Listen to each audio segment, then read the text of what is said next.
Well, right now it's very cold, but we're standing in front of one of the many displays that is built right here in Quincy by volunteers with the Avenue of Lights. This is John Gross. He's one of those volunteers. What goes into creating this? It's a mindset. I think once you get started dreaming about what you can build, there's really no limit.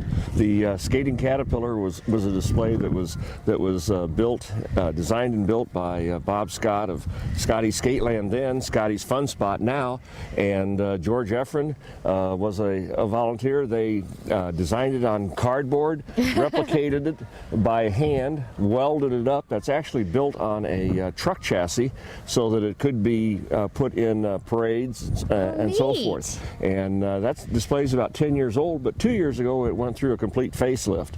Had all new lighting put on it, and some other bells and whistles and different computer controls, and wow, it's fabulous. It really pops, and one thing that's really interesting too, not only are many of these displays built here in Quincy, but how they're built is just so amazing. This one on a truck chassis.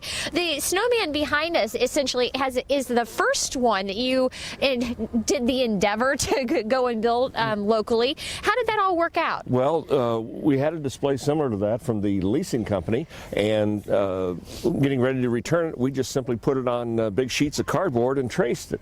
And then Bob and George started hand shaping iron to represent the outlines of it.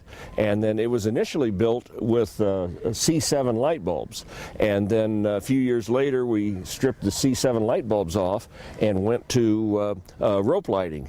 And of course, it has a little animation, and that does represent our first built display in the park. It's just amazing to see how all of these are built locally. Well, coming up on KHQA this morning, we're going to talk about the history of the Avenue of Lights and how you can get your family to enjoy it.